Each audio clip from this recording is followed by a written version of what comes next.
एक भगत भगवान को बुलाती, भगवान ने कहा कि मुझे रोज विदुरानी बुलाती है, मुझे भी विदुरानी के घर जाना चाहिए। भगवान ने बहाना बनाया, कौन सा? जब महाभारत का युद्ध प्रारंभ नहीं हुआ था, उस समय भगवान शांति दूत बनकर गए, शांति प्रस्ताव लेकर। कहां गए? दुर्योधन के पास। अब दुर्योधन ने भगवान को आते देखा, दुर्योधन ने भगवान को ऊंचा सिंहासन दिया, भगवान के लिए 56 प्रकार का भोजन बनाया। 56 प्रकार का भोजन बनाकर भगवान के लिए सुंदर सोने की थाल, चांदी के बर्तनों में भगवान को भोजन परोसा गया। भगवान ने दुर्योधन से कहा, भाई दुर्योधन, मैं तेरे लिए शांति प्रस्ताव लेकर आया हूं, तो युद्ध मत कर, पांडवों को थोड़ी जमीन दे दे रहने के लिए, एक नगर दे दो। दुर्योधन ने कहा नहीं दे सकता। भगवान ने कहा भाई एक गांव दे दे, बोले गांव भी नहीं दूंगा। भगवान ने कहा गांव में रहने के लिए 5 गिद्ध दे दे, दुर्योधन ने कहा वो भी नहीं दूंगा। भगवान ने कहा भाई एक घर दे दे, वो भी नहीं दूंगा। दुर्योधन ने इतना कह दिया कि मैं बिना युद्ध के पांडवों को एक सुई की नोक के बराबर भी जमीन नहीं दूंगा, मैं तो युद्ध चाहता हूं, जो युद्ध में जीत जाएगा उसी का ही साम्राज्य होगा। भगवान ने कहा भाई ठीक है, तेरी मर्जी, युद्ध करने के तो युद्ध कर, मैं चला। भगवान जब जाने लगे, दुर्योधन ने कहा प्रभु मैंने आपके लिए 56 प्रकार का भोजन बनाया, इसे कौन खाएगा? मैंने आपके लिए चांदी के बर्तनों में, सोने की थाल में भोजन परोसा। भगवान मुस्कुराए। भगवान ने दुर्योधन से कहा भाई तू मुझे अपना प्रभाव दिखा रहा है, तेरे पास इतना साम्राज्य है, तू पूरी इस नगरी का राजा है, तो इसका मतलब ये नहीं कि तू मुझे साम्राज्य दिखाए। सोने की थाली, चांदी की थाली दिखाकर तू प्रभाव दिखा रहा है। दुर्योधन मैं तुझे बता दूं कि मैं प्रभाव देखकर नहीं खाता। प्रभु आपकी। तो दुर्योधन ने कहा प्रभु खाना तो पड़ेगा। पहले दुर्योधन ने अपना प्रभाव दिखाया, फिर दूसरे बार में दुर्योधन ने कहा प्रभु खाना तो पड़ेगा। क्यों? क्योंकि मैंने इतना 56 प्रकार का भोजन बनाया, इसे कौन खाएगा? ये बिगड़ जाएगा, ये आपको खाना पड़ेगा। भगवान ने कहा दबाव बनाता है। भाई मुझे भूख नहीं है, प्रभाव देखकर नहीं खाता, मैं दबाव देखकर नहीं खाता, दबाव में आकर मैं भोजन ग्रहण नहीं करता। मैं तो करता हूं तो सिर्फ भक्त के स्वभाव में आकर भोजन करता हूं। प्रभु आपकी।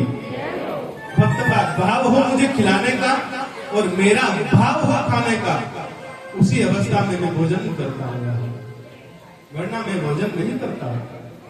हे दुर्योधन मैं तुझे बता दूं कि तुझसे पहले मेरा निमंत्रण विदुरानी के घर का आ गया। प्रभु आपकी। विदुर जी ने मुझे पहले ही निमंत्रण दे दिया। अब विदुर जी उस सभा में बैठे हैं, उनको पता ही नहीं, लेकिन भगवान ने झूठ ही कह दिया कि मुझे तो निमंत्रण विदुर जी ने दिया है।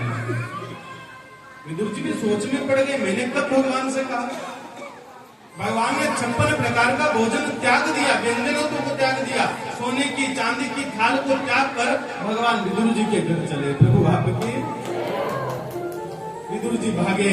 विदुर जी समझ गए भगवान चाहते हैं मेरे घर भोजन करे, मैं कितना धन्य हूँ, सौभाग्यशाली हूँ, आज मेरी प्रतीक्षा पूर्ण हुई, आज मैं अपने हाथों से भगवान को भोजन कराऊंगा। विदुर जी उस सभा से उठे, बाजार गए, कुछ मिठाइयां खरीदी, कुछ फल खरीदे। विदुर जी तो बाजार में जाकर सामान खरीद रहे थे, लेकिन भगवान पहुंच गए घर पर। प्रभु आपके। घर पर कौन था? विदुरानी थी। किसी भक्त ने बहुत अच्छी बात कही है, विदुर नहीं घर थी विदुरानी, आवत देखत सारग पार। विदुर जी घर नहीं थे, विदुरानी घर थी। भगवान ने जैसे ही दरवाजा बजाया, अंदर से विदुरानी भागी भागी आई, दरवाजा खोला, देखा तो सामने श्याम सुंदर खड़े हैं। प्रभु आपके। भगवान को देखते ही विदुरानी की आंखों से झरझर आंसू बहने लगे। ये आंसू कोई साधारण आंसू नहीं है, ये प्रेम के आंसू है, प्रतीक्षा के आंसू है, ये भक्ति के आंसू है। जिसकी मैं प्रतीक्षा कर रहे थे, जिसको मैं बुला रहे थे, आज वो मेरे घर आ गया। कथा इतनी कहती है कि विदुरानी उस समय स्नान कर रही थी। उसने जैसे ही सुना भगवान आए हैं, दरवाजा खोला, अपने अंग का भी ध्यान नहीं रहा, निर्वस्त्र होकर बाहर आ गए। भगवान को ध्यान था कि ये मेरी काकी है, मेरी माँ है। भगवान ने अपना पीताम्बर निकाला, विदुरानी को उड़ा दिया। विदुरानी भगवान को देख रही है, निहार रही है। भगवान ने विदुरानी से कहा, काकी क्या मुझे दरवाजे पर ही खड़ा रखोगी, अंदर नहीं ले जाओगी? विदुरानी ने हाथ पकड़ा, भगवान को भीतर लेकर गई, भगवान को आंगन में जाकर खड़ा कर दिया। भगवान के आने पर इतनी प्रसन्न है कि उसको अपने देह का भी भान नहीं है। क्या खिलाना है, क्या बिठाना है, क्या बोलना है, कुछ सब भूल गई, बस पागल हो गई। भगवान को निहार रही है, देख रही है। भगवान ने धीरे से कहा, काकी भूख लगी है, भोजन कराओ। विदुरानी ने कहा, कन्हैया मैं तो तुम्हें बिठाना ही भूल गई, अभी रुको, मैं अभी आपको बैठने के लिए आसन लेकर आती हूँ। भागी भागी अंदर गई, अंदर से चौकी लेकर पीड़ा लेकर आई और उसी के ऊपर भगवान को बिठाना था। चौकी धरती पर रख दी, लेकिन भक्ति की यह उच्च पराकाष्ठा, ये प्रबल प्रेम। महाराज कथा कहती है, बिठाना तो भगवान को था, लेकिन खुद पिंडे पर चौकी पर बैठ गई और भगवान को धरती पर बिठा दिया। खुद बैठी है पिंडे माही, प्रभु बैठा रे धरती माही। खुद पिंडे पर बैठकर भगवान को धरती पर बिठा दिया। भगवान ने कहा, काकी भूख लगी है। विदुरानी भागी भागी अंदर गए हैं। अंदर से पूजा के मंदिर पर कुछ कदली फल पड़े थे, केले पड़े थे, उनको लेकर आई, केले को छीलने लगे, भगवान को निहार रहे, प्रेम कर रहे हैं। ये भक्ति की उच्च पराकाष्ठा है। तथा कहते हैं, केला को छीला, लेकिन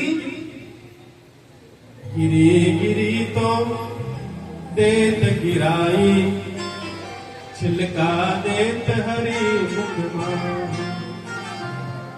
गिरी गिरी तो फेंक दी, जो केले का गिर था उसको तो फेंक दिया और छिलका भगवान के मुख में देने लगी। प्रभु लेकिन भगवान भी कितने सहज है, सरल है कि भगवान ने कुछ कहा नहीं, भगवान भी बड़े प्रेम से छिलकों का भोग लगा रहे हैं, मुस्कुरा रहे हैं और कहते, काकी आज इन छिलकों में इतना स्वाद आ रहा है, आज इस भोजन में इतना स्वाद आ रहा है, मानो माता यशोदा के हाथ से मैं माखन खा रहा हूं।